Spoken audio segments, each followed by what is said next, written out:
A turtle dove was gathering seeds in the valley while her little babe slept on her back. Tired from carrying him, she laid him under a sage bush in care of his sister, the summer yellow bird. A witch came and said to the little girl, "Is that your brother?" The summer yellow bird answered, because she heard that witches preferred to steal boys. The witch got angry and told her she was a very naughty girl. The witch put on such a strange and horrid appearance that the summer yellow bird was stupefied with fright, as the witch flew away with the boy. The witch then took the baby up to her home in the mountain.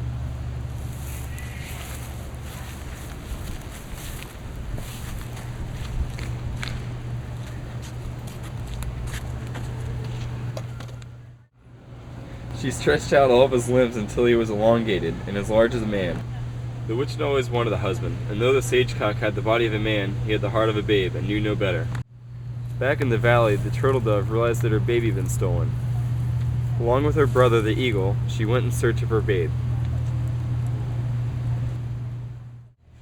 The eagle traveled far and wide until one day he heard a strange noise. Moo!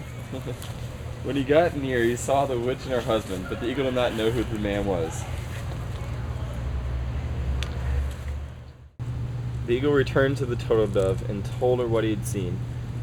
She said, "If that is my boy, he will know my voice." So the mother traveled to the witch's home, climbed into a tree, and cried for a boy. When the sage-cock heard the cries, he said, "I hear my mother, I hear my mother." But the witch laughed at him and persuaded him to hide. A short time earlier, they had killed a sheep, which was still lying in camp. The witch emptied the contents of the stomach, and they took refuge within. They were safe for a while, but the eagle knew they would get hungry and eventually come out for food. The eagle set a trap for the witch by putting a rabbit high in a tree and peeling the bark so it would be difficult to climb. The witch and sage-cock became very hungry, and the odor of the meat came to her nostrils. She tried to climb up but fell back many times. Meanwhile, the eagle went to where the witch had come from and took the sage-cock away.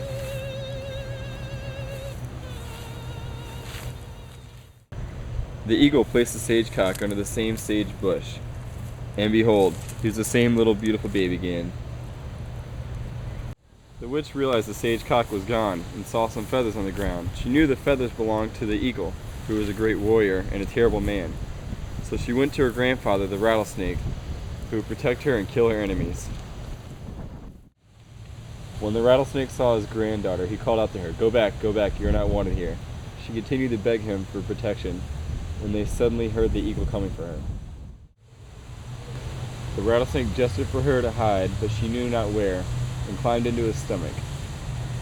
This made the rattlesnake very ill until he finally crawled out of his skin and left the witch within. When the eagle came near, he shouted, "Where are you, old witch? Where are you?" She repeated these words in mockery.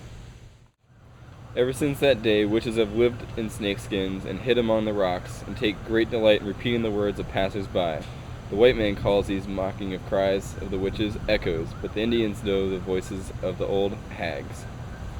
This is the origin of the echo. Echo, echo.